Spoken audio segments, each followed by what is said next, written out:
Today, everyone wants to go into tech, most likely because of the money. I'm going to take this famous quote by Ferrari Kant. He said, if you want to be rich without being lucky, you have to stay at the bleeding edge of trends. Wherever is the rave of the moment, you just position yourself towards the direction. AI is already there.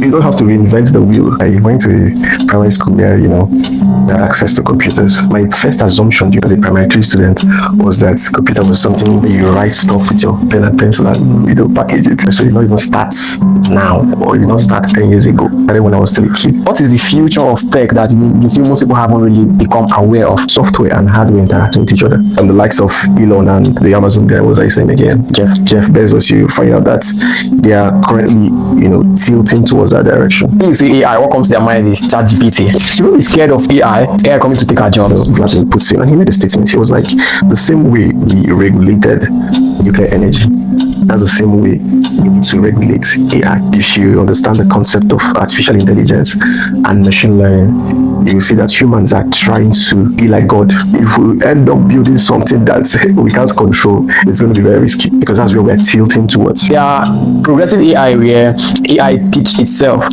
What if they learn more than us? Should we be scared that there'll be a time where we can no longer control AI? Yeah, that's basically the point. If it gets into the wrong hands, something terrible will happen. It's like nuclear energy. You can't find that technology anywhere. So the tweet from CEO of OpenAI, that is several years ago, where he said, my job is to help people destroy jobs. You don't think that we're going to have jobs. There's going to be a job apocalypse. AI will replace jobs. And I thought there will be more impact. A lot of companies started sacking their employees, right? And the likes of Microsoft and all that. What kinds of jobs are sustainable in the long term? At the moment, we're experimenting as a generation. It's important for us to at least understand the fundamentals. Because what if we have that AI apocalypse and we need people to go back to where we were? So what I'm saying is that in this country, AI hasn't even come in yet. They're still catching up. Let's talk about TechFlow, which is one of the just in the south. Yes. South. The game plan was for us to put Abia in the map. Sales involves understanding your locality and knowing how to speak to them in the language they understand. I don't want to go deep into this because this is my business secret. I need to tell you a secret. But tell me one thing about sales that they won't learn anywhere else. I think I'll stop here. Most Nigerians want you to come and meet them. They can't close a deal online. Tech industry, do you think is overhyped right now?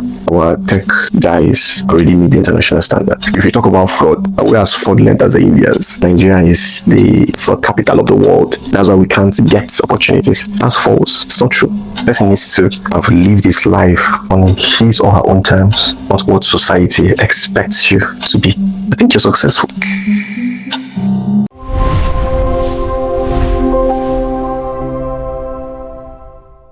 Welcome to another exciting episode on the podcast. And with me on today's show is a very prestigious tech CEO. One of the best tech hub in the whole of Southeast Nigeria. Ladies and gentlemen, join me as I introduce Mr. Tengod Kalu, the CEO of Abia Tech Hub. Thank you for having me. Thank you for having me. All right, so let's get down to it. I want to ask, why did you choose tech? Okay, why did I choose tech? Okay, basically, I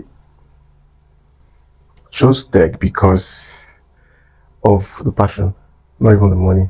I was already good with computers while I was still, in my primary school.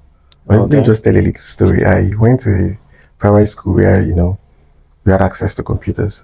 So, I saw how fascinating it was. The funny thing was that my first assumption during the theoretical, class as a primary 3 student was that computer was something, a device where you write stuff with your pen and pencil and, package it, Well, by the time I got closer to the practical part of it, and the next day I started getting fascinated with it, and that was actually how I picked interest. So it did not even start now, or it did not start 10 years ago. It started when I was still a kid. So tech is in your vein. Exactly. So you made mention of something. You didn't start because of the money. You started because you had passion for it. So, and today everyone wants to go into tech, most likely because of the money. So would you say a greater reason to go into tech, or why should people go into tech? Should it be based on just the passion alone or the money that comes with it? I'm going to take this famous quote by Naval Ravikant. He said that if you want to be rich without being lucky, you have to stay at the bleeding edge of trends.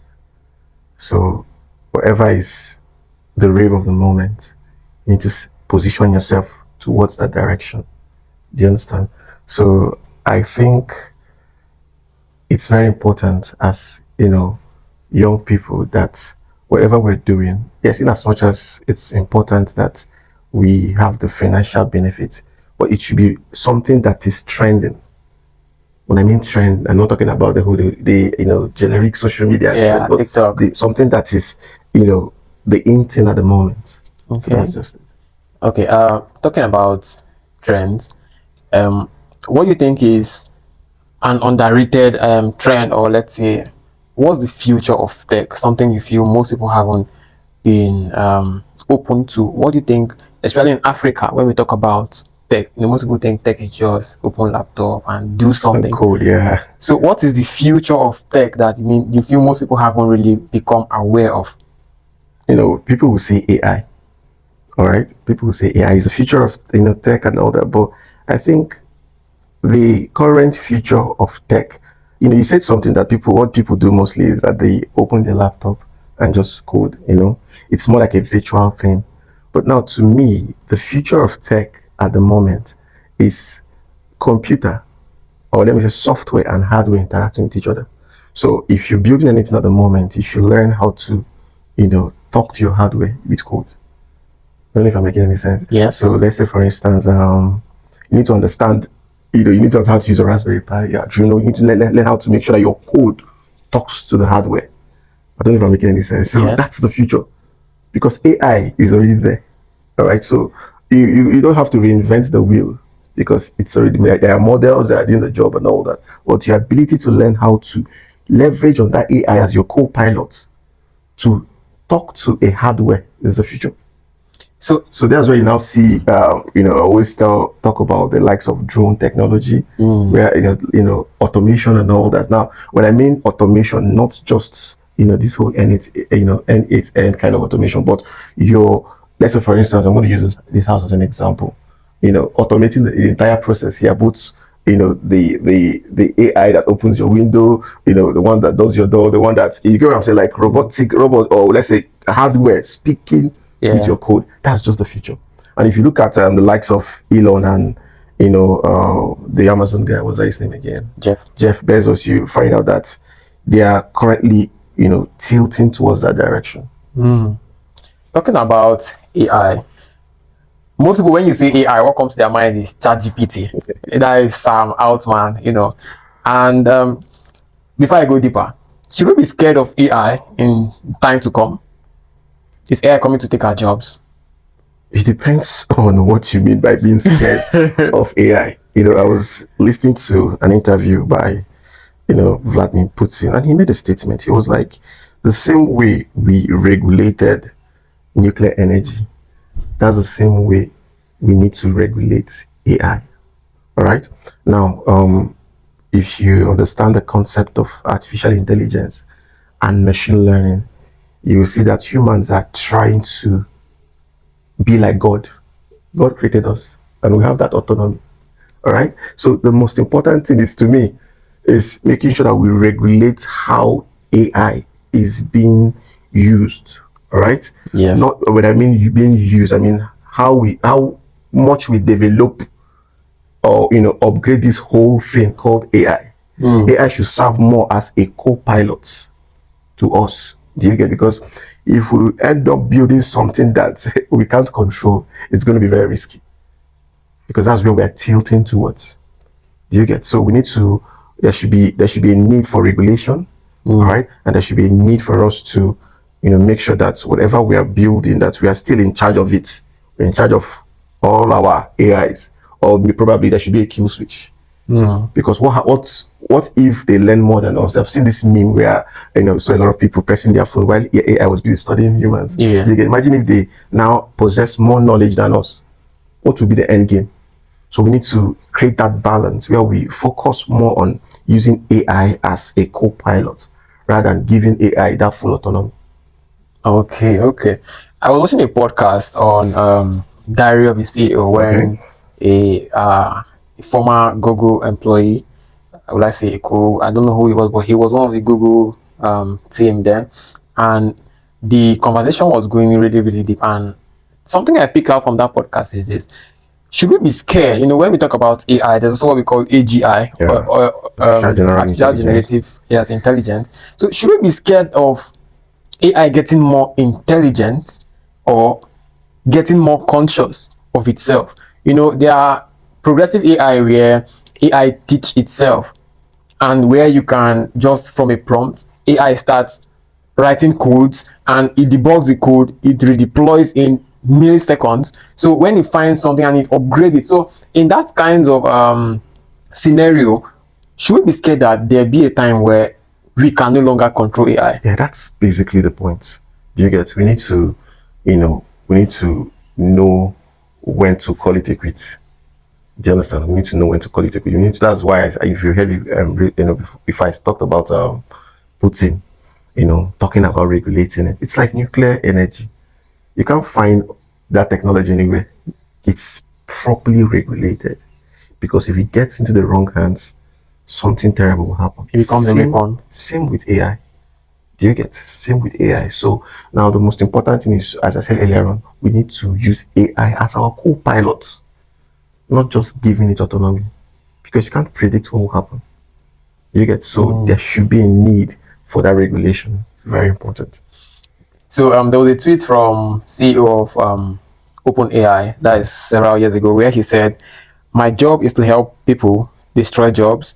There was another tweet where he said, "I don't think that we're going to have jobs. There's going to be a job apocalypse, and AI will replace jobs." And I thought there will be more impact, and a whole lot of other tweets like that. So we really don't know what face of the coin he stands with. But from when I read this tweet, I felt like a lot of jobs are going to be lost. I think it's a definite event that's going to happen. A lot of jobs, like jobs that has to do with if you push off the buttons and stuff like that. So I want to ask, what are the job safe zones? What kinds of jobs are sustainable in the long term when AI has come to stay? And what are the job safe zones? Like, when persons are looking for career to build, what job do you think is going to be sustainable that AI can't tamper with this?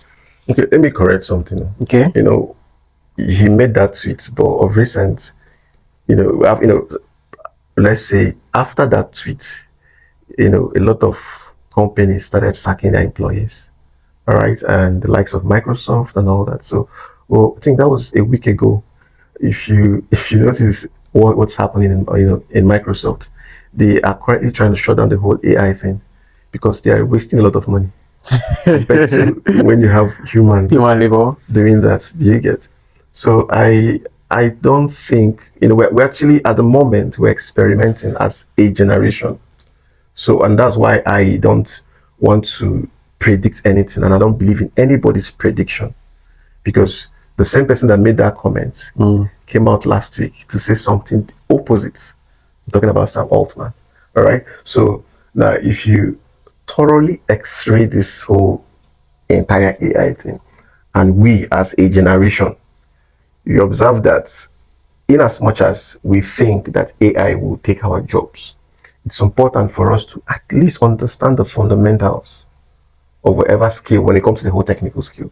Because what if we have that AI apocalypse and we need people to go back to where we were? Do you understand what I'm saying? And the fact that companies are now seeing how capital intensive it is to run, to use AI. Integrate, yeah. Do you get what I'm saying? Yeah. You can see that we're still tilting towards the co-pilot balance.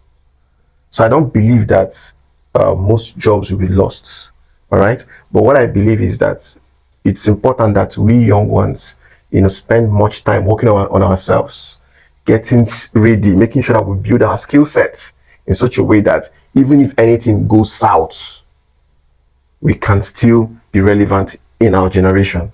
So, as I said earlier on, understanding the basic principles. Do you get? Yes. Playing around with hardware, prompt engineering, though I don't buy the idea though. But you get what I'm saying. But also understanding sales, because a lot of you know what I mean by sales. Sales, yes. Because a lot of people are building things now with AI and all that, but the distribution is the problem. So I think getting to know, if you're talking about the skill set that will be relevant, I think we need to focus more on getting to understand the basic principle of computers, prompt engineering, do you get, and sales. Very, very important. Okay. I want to ask, right? Let's bring this back home. How do you think AI affects, let's say, our economy as a nation generally, when we are losing jobs and it's capital intensive? What do you think is going to be the effect in the long term? Let's say in 5 years now. How do you think AI is going to shape our national landscape? As a country, Nigeria, Yes. we're still catching up. All right. So whatever is happening over there in the West, it's not really what's happening here. Okay. So first of all, we need to understand the fact that AI, in as much as we're using AI, we're not using AI the way those in the West are using it, because we have not even solved the basic problems. Do you get? Okay. How many data centers do we have in Nigeria? Do we have data centers? Thank you. Now, okay, let me dumb it down. Okay. What's the power situation of Nigeria first? It's not Do you get what I'm stable, saying? yeah. To me, I have this theory that those in telecommunication actually did an excellent job. And that's why I don't really fault them when network is terrible, because I know what it takes to sustain each mast. Now imagine having data center everywhere, and now tell you that they have taken light, and the person has to run it with diesel. I can't even imagine. Do you understand what I'm saying? Yeah, now, yeah. As a country, we sure want to build our economy on AI. We need to solve the first problem, which is what? Power. I've not got into that point. We're actually leveraging on other people's, let's say, servers and all that. Do you get? So, when I see the whole, all those write-ups or in news outlets talking about, the government investing in AI, my basic concern is that we need to solve the most important thing, and that is power generation. Because if we have constant power, then the next thing is start, building data centers in Nigeria. Because there's no way you have your data center out there as a country. If you look at most, countries that are investing in AI, their data center are domiciled in their country. Do you get what I'm saying? So we need to solve the first problem. So what I'm saying in essence is that in this country, where still AI hasn't even come in yet. Do you understand what I'm saying? Yeah. We're just scratching the surface. Yeah. Okay. I want to ask, because you've been in this tech industry for a long time. You have a depth when it comes to, you have a very, very deep tech career. So what's it like starting up a tech career then, when you started, versus now? What were the struggles you passed through?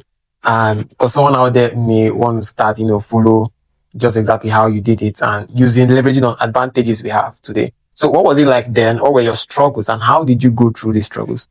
When I started, we didn't have this much of, there were information, but they were mostly in magazines, in textbooks. So you had to read. Few videos. So we had to read. And that's why personally I love reading documentation more than watching videos. You understand? Because it's easier for me to grab the concept and all that. So right now you have information everywhere. Just that the problem now is that most people don't have attention. Their attention span is terribly low. You don't want to sit down and read, but we have an enormous amount of information out there that if anybody is serious, they can sit down and learn. Do you get? And then it was, to get motivated, I had to travel. Go to Lagos for tech events to see what my friends or guys over there were building. And that was actually what brought about the whole tech flock thing. Okay. Do you understand? Because I saw that it wasn't even happening over here in the East. So we had to bring it in. Do you get? So what I'm saying in essence is that compared to now, we have an enormous amount of information on YouTube. If you go on Twitter, you see people dropping updates every now and then. Yeah. Do you understand? If you people are information is just free on TikTok. You just see little hacks. I don't know if I'm making any sense. Yeah, And you now have AI. That if you're serious that you want to learn, AI will teach you. Just that most of us are now lazy. We want AI to do it for us.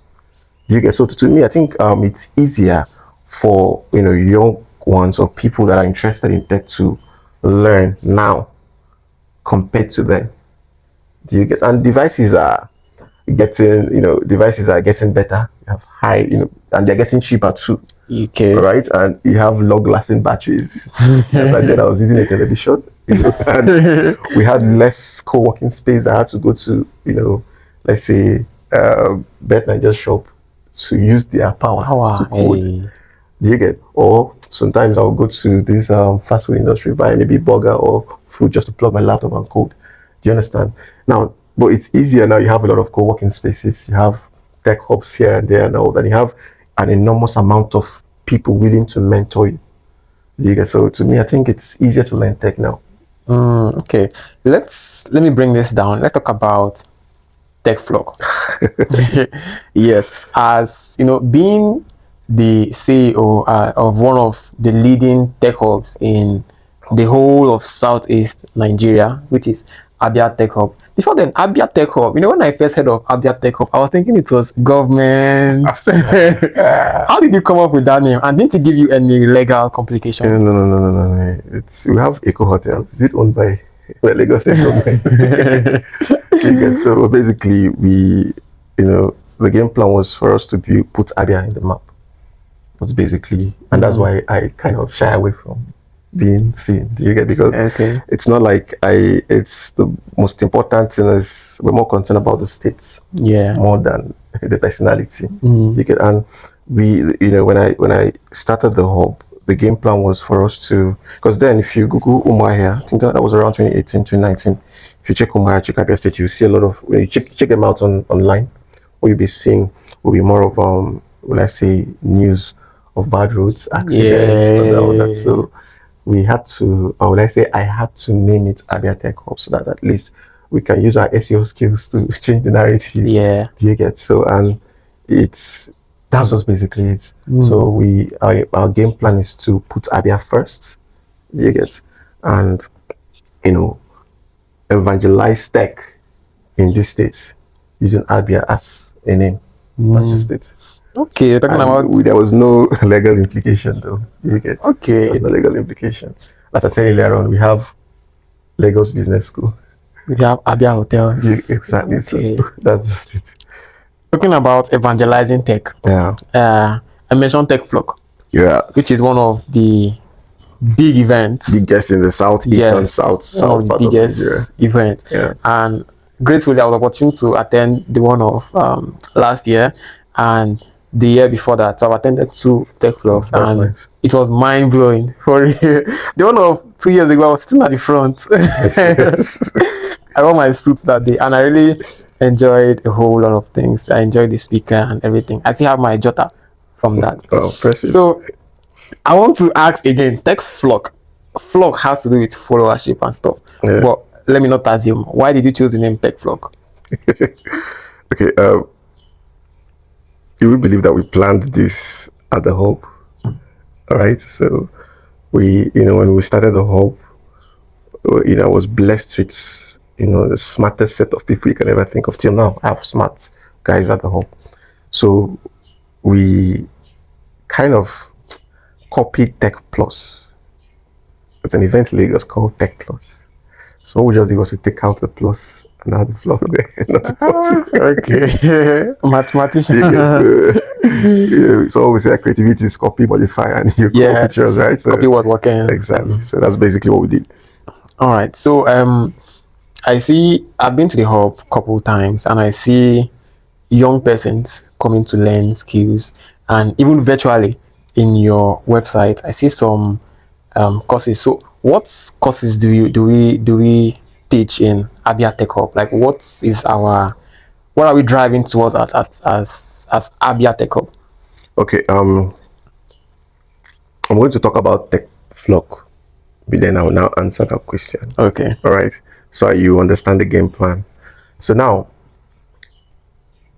when we started when we started the entire AIethics Hub as a company, you know, the awareness of tech wasn't that much. So Tech Flock actually created an avenue for people to see the relevance of tech first. Then through the academy, they now hopped in. I don't know if I'm making any sense. Yeah, so now we now see that we see a lot of young people learning tech skills and still learning how to get jobs. Do you get? So that's why we have 3 months training and 3 months internship. Now this internship is when we now introduce them to the tech culture, because this is actually one of the biggest mistakes most people make. They learn the skill, but they don't know how to work in a tech organization. And that's now when we teach them the culture, communication, teamwork, and the rest of it, and the technical skill. Do you get? And that thing that we do at the hub is that we also introduce them to remote works. Now most Nigerians don't know that they can stay in Nigeria and work for companies outside the country. Now these are part of the things that we do. Do you get? Mentor them. But it's not something that happens instantly. It takes time. Do you get? So to answer your question on the courses that we offer, if you visit academy.aiethics.com or just go to aiethics.com, you see all our courses there.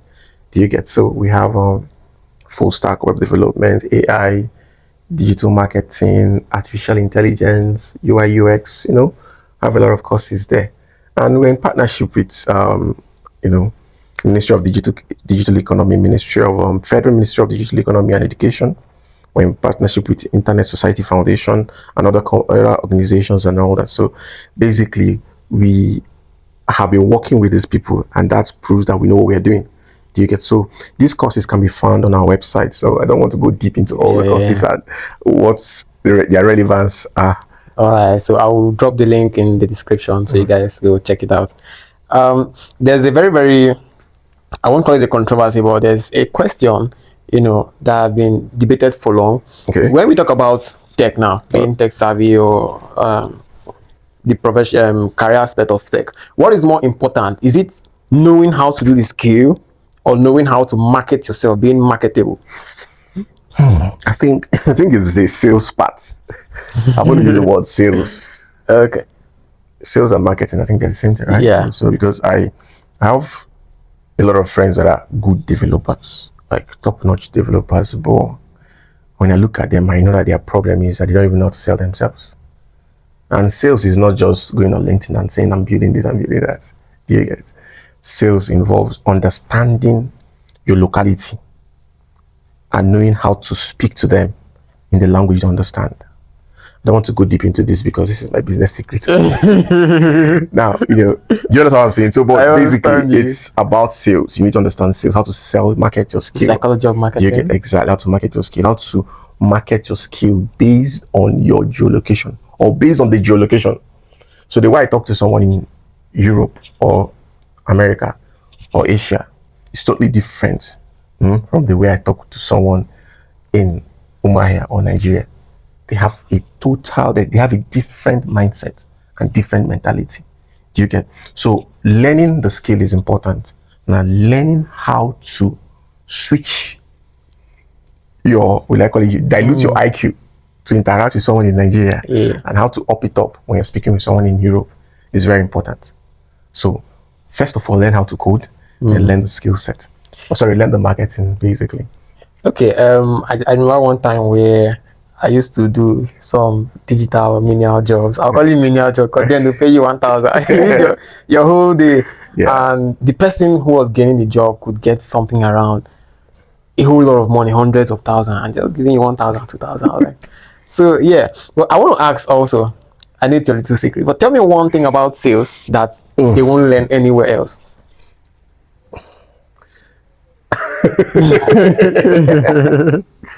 I'll be saying this. Yeah, just one. All right. I think sales to me is not a skill. It's a specific skill. I'm going to explain this. Okay. Sales is not a skill, it's a specific skill. Now, and I'm going to use Naval again. He said that there are skills and there are specific skills. All right. Now, skills basically are those things they teach you, and they can teach someone else to replace you. But specific skills, you cannot be replaced. Am I making sense? Yes. And you learn specific skills via mentorship. I'll give you an example. Okay. Okay, while I was building the hub, I still work for a very, very rich and prominent man in the States. And even while I was earning my 2 year salary in a month, I was still working for him. Why was that? Because I knew that there was something I needed to learn from him. And that's the specific skill. I needed to learn how to sell, I needed to learn how to lead. I was busy picking all these things by observing him. You learn specific skills by apprenticeship. Do you get? You watch the person. So, I watch some people, come to the hub. Maybe they just spend like 2 years, they quit, or they want to start their own and all that. And I'm like, this person has not even gone far. I spent 7 years learning this skill with this one. And I was not done doing that. So now what's happening is that when I'm stuck, I will take myself back to a scenario where he had that issue and now do exactly what he did. I don't know if I'm making any sense. Yes, you are. The most important thing is specific skills. I think I'll stop here. Let's not give you so much secret. All right. If you want to hear more about secret like this, please do well to tap on the subscribe button somewhere around here. And let's get right into it. So, you made mention of something when you were talking about sales and talking to people in Europe, Nigeria, and your sentence was when you want to up your language to talk to people in Europe and America. Why did you use up? Do you feel up your IQ? Okay, up your IQ. Do you feel that Nigerians have a lower IQ when maybe you take African Nigerians have lower IQ, or let's say they can't do as much as the Western industry are doing? Okay, let me give you an example. Let's say you have a school management software in Nigeria. Do you think you can market it online? No, you can't. Do you think the director has time to flip through TikTok? Well, you can, but it's going to be more like the attention you're going to get is going to be quite low, I guess. You're not talking. That business owner, that woman, that man that owns that school doesn't have that time to be flipping through Facebook and TikTok looking for school management software. You get? Yeah. And their mentality is that they want to see a demo. They want to see you in the office showing them how it works. But over there in the West, you can schedule a meeting with someone. You can, schedule a meeting, demonstrate everything online. They will look you up, do their due diligence and all that, and close the deal with you. Virtually, without even meeting. Exactly. But an average Nigerian wants to feel the software. I want to know. Do you get what I'm not talking about? Your age mates or your friends that might not be willing to pay, let's say, 2,000 naira, subscription for your product. And that thing is, I need to also learn how to. How am I saying this? Okay, I need to learn how to make the person see that, okay, I'm not spending money, that I'm pushing the money to my students. Just give you a practical example. Do you get what I'm saying? So these are like ways you sell to Nigerians. You need to understand how they think, then dilute it in such a way that they will understand. And that's why if you notice, most Nigerians want you to come and meet them to sell something. They can't close a deal online. Yeah. I don't know if I'm making any sense. They cannot, patronize you online. Some of them even do. Even an average Nigerian would prefer pay on delivery. Yes. I've read pay on delivery. I even ordered something this morning and I actually selected pay on delivery. So that's the mentality. Yeah. Okay, so you need to understand your location, understand the mentality of the people there, then know how to sell to them. Makes sense? Yeah. What tech industry do you think is overhyped right now? I think the fintech industry. While I agree with you, let me just explain more. Okay. To me, not overhyped. Will I say it's not overhyped, but I think we have solved all the major problems. Do you get? Yes. Unlike other countries, imagine you can just wire money from one bank account to another bank, like two different banks. Do you get? I think the fintech parts, the problem has been solved. So why build more fintech solutions? With no distinct USP. Exactly. We're just reinventing the wheel over and over and over again. Do you understand? I think there are other sectors. The agrotech is there. Agrotech. Do you understand? We have the edtech. We have the e-governance part. We don't talk about that part. That you mean the softwares INEC electoral bodies use? Exactly. It's not just limited to the federal government. There are a lot of states that need those solutions. Do you understand what I'm saying? I know education is very important. I think we have a lot of tech hubs now doing the whole evangelism and teaching people how to use tools and all that. Do you get? Now that we know that we have that, we've really laid a reasonable foundation. It's very, very important that we start building e-government solutions. So the thing is that we have limited most of our creativity to what do you call it? Fintech. To fintech. So I think it's overhyped. So when we talk about, let's say, one of the ones you mentioned, e-governance, software and stuff like that, do you think the problem actually is that persons haven't thought towards that aspect of creating a software for, let's say, election? Let's talk about nationality now, for instance, Nigeria. Do you think it's because we don't have a credible software, or do you think it's because of policies that make us not have something efficient enough? Because I believe there are a lot of tech persons who are capable of bringing up something transparent enough. Okay. Is it for the national level? Yes, I'm talking about the national level. Okay, I don't want to talk about that, but let me say something. I think we have good hands. All right, we have excellent and talented hands.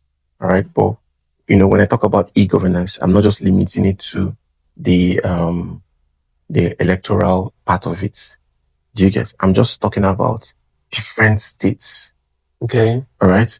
Now, currently now you can register a company in your house. Right? That's e-governance. Okay. Now, okay. Currently now in every state you can pay your tax online. Now imagine building such solutions and will I say selling it to other states. We have 36 states in the federation. Do you get? And not all are using it. There are okay, let's dilute it down to schools, universities, election, online voting, all those things are solutions that can be developed. Those are e-governance solutions. So we can still, it's what I'm saying in essence that we need to see it that we shouldn't just limit it to just the federal level. Okay. There are other states that need such solutions. Political bodies. Exactly. Rather than just focusing your energy on fintech. Okay. Even currently now that they are doing primaries, you get what I'm saying? Someone can still build an INEC for the primaries election if we want to make it transparent. Do you get what I'm saying? So let's not just limit it to INEC. Okay, I understand. So I want to ask, as an employer, would you rather hire a smart person or a hardworking person? I'll hire a loyal person. You see, because I know that you can train. Okay, I would say a hardworking, loyal person. Do you get? So that's just. So loyalty over every other thing. Absolutely. Right? All right. You talked about agrotech. Most people feel stereotypically when we talk about agriculture, it has to do with just, let's say, tilling of the ground, or let's say livestock farming. How can we integrate tech into agriculture? Drone technology. Okay, so drones are not just used for capturing footages. No. You can use it to, let's say, for pest control, for mapping the land. Do you get? You can also use it for security. We talk about bandits and all that. It can still serve as a way of securing your listing, your farmland. Okay. Do you understand? So agrotech is, then we still have the what I call it, the financial part of agrotech, where you can now say, okay, let's build a platform where people can invest in a particular crop. When we talk about development in terms of the tech industry in Africa and Nigeria, what do you think is one mindset keeping the youths like from meeting up to the international standard or stuff like that? I think it's I think we have this I think we have already, our developers, or would I say our tech guys already meet the international standard. Okay, I think the problem has been propaganda. And most time when I go online and I see this, I just laugh. When I see them talk about the fact that I did not get this job because they said I was a Nigerian. And me, I'm surprised because I got the job because they heard that I was a Nigerian. And they believe that Nigerians are hardworking. So where is this thing coming from? I'll agree with you. Do you understand what I'm saying? Yes. Like, I'm being told that, hey, I'm giving you the job because I've worked with Nigerians and I see how hardworking they are and I want to work with them. You get, okay, if you talk about fraud, we're as fraudulent as the Indians. We're not even scratching the surface. Or if you look at, a lot of companies outsource their, workforce to India, regardless. But we have this mindset, this propaganda that's been flying around that, because, Nigeria is the fraud capital of the world. And that's why we can't get opportunities. That's false. It's not true. That's true. What's the smartest investment a young person can make today? Sorry? What's the smartest investment a young person can make today? Generally. Just keep upgrading yourself. Knowledge. Yeah, knowledge is very important because, it's something that nobody can take from you. You get? So it's very important that you keep working on yourself. You get? That's just it. Let me ask a personal question, right? Aside from tech, if you were to go back in time, would you still choose tech? Or what else would you have gone into, if not tech? Is it if there was no tech? There could or there could not be tech. But what else would you go into? I love playing football, though. When was the last time you played football? Actually, that was 2 days ago. 2 days ago? Yeah, how many goals did you score? So I played football and I was very good at it, actually. Very, very good. It made me very popular in my, the place where we lived when I was a kid. I know how to play music. I play the piano, the drums, and the guitar. So okay. Music too. So what else do I know how to do?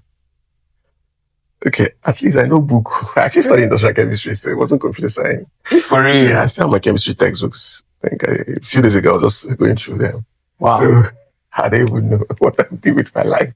Okay. So what I'm saying basically is that if there was no tech, I would have been a teacher, maybe a lecturer, a footballer, or maybe a musician.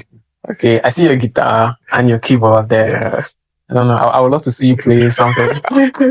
I'll play, definitely. I'll play for you. It's probably after now. All right. Thank you all for staying to this moment. I really do hope you guys have learned something so much. If you have a question, please do also drop it in the comment section. And don't forget, like, comment, and subscribe. So, as a way of closing out, I want to ask, what's your definition of success? And what's one word or principle you stand by, you live your life by? To me, I think for someone to be called a successful person, the person needs to have lived his life on his or her own terms, not what society expects you to be, or not the way society wants you to live your life. If you look at most successful people in their old age, they will tell you that they lived their lives on their own terms, not what someone told you to do, provided it doesn't harm somebody, or it doesn't cause shame or or disgrace to you. Do you understand? So I think that the moment you start seeing work as play, all right, you see work as play, it's no longer, you're not stressed to do your thing. Like, look at what you're doing. We're enjoying ourselves, having pleasure. Do you get what I'm saying? So it's not like someone is forcing you to wake up and you're trying to beat a deadline, that kind of thing. So a boss is screaming behind you, telling you to get this thing done. We're having fun. Do you get? Even if you don't have the whole, when I say the whole billions, I think you're successful. Do you get? So far as you are tuned to the frequency of your purpose, I think that's just what success is. Yeah. So success is personalized based on story. Absolutely. Yes. All right. So what's one principle you live your life by? Something that has helped you and you stand by it till eternity. I think it's discipline. Discipline. I'm a disciplined person. I'm very playful, but I'm a disciplined person. And when I want to work on something, okay, let me tell you something. I've not slept since last night. I've been thinking about tech flow, not from the place of anxiety, but from the place of excitement that we're about to start it. And I was really conditioning my mind. I'm going to give it all. So if you're calling me now for any other thing, I don't even care about you. That's not your priority right now. You know what I'm saying? So I have this razor sharp focus. I have this terrible behavior where if I'm heading back home now and I'm driving back home, I won't even remember that I need to buy something on the road. I'll just drive straight back home because I'm already thinking about home. You get what I'm saying? So when I come back, I will now start remembering that I need to get some stuff. You get what I'm saying? So that's what I'm saying in essence is that discipline to me is the most important principle I uphold. Discipline. A lot of persons find it difficult to stay disciplined, right? But let's talk about tech flow. When is tech flow 26? Okay, I'm going to release the date, not yet. Okay. It will be that's around August, first week of August. That's okay. My birthday is that month, but I hope you'll be there. I hope so. Please. I really. Let me score hat-trick 3 times in a row. I beg. So you guys, if you're around the Southeast, try to attend tech flow. So you're going to meet Mr. Thank Kalu in person, and you're going to hear him speak, and a whole lot of other speakers who have attained the depths when it comes to the tech industry. You're going to hear their struggles, how they scale through. I know many of you may be asking, I want to go into tech and a whole lot of things. Let me give you these secrets. I know he's not going to tell you, but I'm going to tell you. So over the past tech flow I've attended, one thing they usually do is after the tech flow, people who maybe show interest or stuff like that, they usually give them discounts for learning a skill at their hub and their partner hubs. So key into this, and if you want to go into one important thing about learning a tech skill in a hub setting, if you don't know what a hub is where you come, there's always light, there's Starlink and everything. You meet other industry persons, people like you want to learn different skills. So you come there and you meet a lot of you guys who want to learn the same thing. You network. And in tech flow, when you come to tech flow, you network with fellow industry persons. There was one of the remote job I got some time ago. It was from one lady I met at the first tech flow. Yeah. So she connected me and we worked on this project together, and it was very, very beautiful. Then I was very broke, so that money really helped me. Yeah. So please don't miss Tech Flow 26. The date is yet to be announced, but it's going to be around August, which is my birth month. And then network. And don't forget, don't tell him I told you. There's going to be a discount for persons who are going to learn skills at the hub after that day or when you register on that day. So thank you so much for joining us on today's episode. Yeah. Would you have any last words to say to our audience? What will I say now? Just keep, learning and stay at the bleeding edge of trends. That's very, very important. All right.